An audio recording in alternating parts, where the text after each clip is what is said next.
This is Pripyat, a once modern town that had to be abandoned in the wake of the Chernobyl disaster.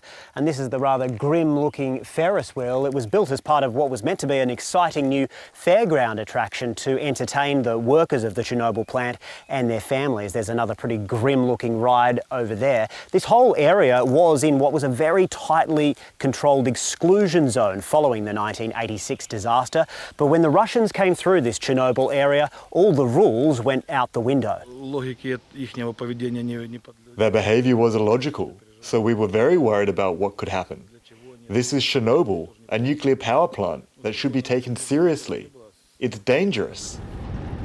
On the drive into Chernobyl, you can see the signs of the Russian invasion all over, from the destroyed bridges to the burnt-out tanks, and even signs of a firefight in the places where tourists once used to gather.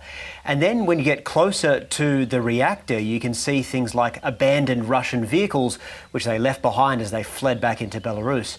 Russia occupied this area for just over a month, and Ukrainian officials say during that time some of the soldiers handled highly radioactive substances.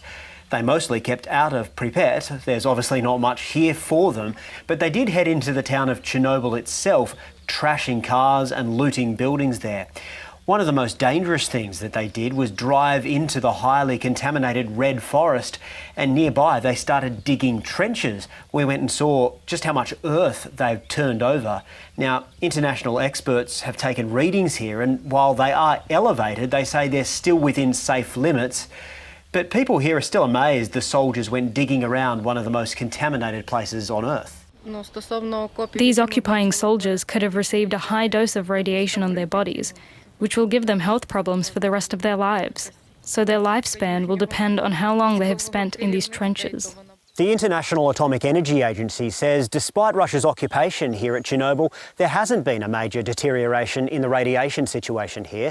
But this war has certainly shown how many potential dangers remain at this site and how vulnerable it could be if Russian forces ever try to come back here.